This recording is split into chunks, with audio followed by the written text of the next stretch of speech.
Во последен момент Македонија била спасена од балканскиот вртлок.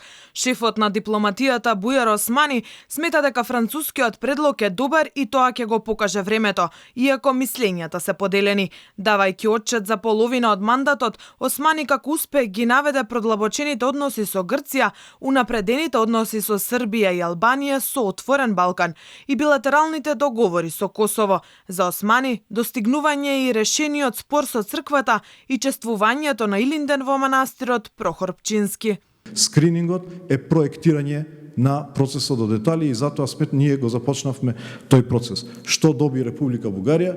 Република Бугарија доби условена втора меѓувладина конференција пред отварање на поглавието 23 со уставните измени за внесување на помалите заедници, односно малцинствата во Република Северна Македонија во преамбулата и доби акцијски план за малцински права во рамки на патоказите. Но која е реалноста? Македонија, за да ги продолжи евроинтеграциите, повторно е условена со уставни измени, за кои нема поддршка. Бугаризацијата интензивно се спроведува, а одговор на тоа е институционален молк. Историјата на Македонија и македонците ја диктираат бугарските историчари, а неретко македонскиот јазик е јазик на северно-македонците. А и кратенката МКД ја изгубивме последно во Советот на Европа. Таму нашата земја е со кратенка НМК. Османи за ова допрва ќе се запознава, бидејќи не знае или така тврди. Не смееме да отвориме прашања кои што се затворени. Кодот на Република Северна Македонија е МК и МКД.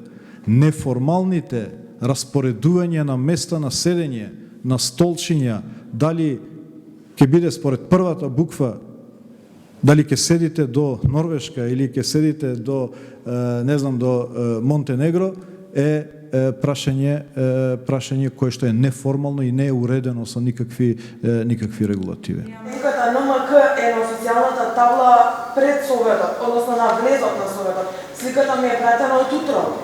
Да, ќе провериме. Официјалната кратенка е МКД и само таква може да биде, никаква друга.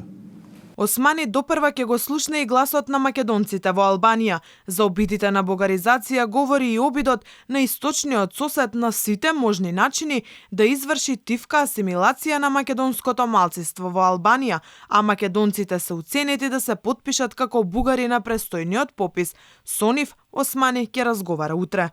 Јас веќе имав комуникација со нив и се договоривме утре, јас ќе ги посетам и Пустец и новиот граничен премин Джепиште Требиште, во кој што исто така живее македонско национално малцинство во Албанија, во договор со нашите таму, така да ќе ги посетам и општините, и училиштето, и ќе имам комуникација со граѓаните и нивните здруженија во текот на целиот ден, утрешниот ден, за да ги слушнам нивните забелешки и така натаму и да видиме што можеме ние да помогнеме во комуникација со Република Албанија. Последно од низата провокации кои доаѓаат од источниот сосед е статусот на европратеникот Джамбаски, кој напиша дека Деве Бајр е вештачка граница која дели ист народ. Османи тврди дека мислел на 3000 бугари кои живеат во Македонија и тоа за министерот е во ред, но и дека самиот Джамбаски треба да каже на што мислел.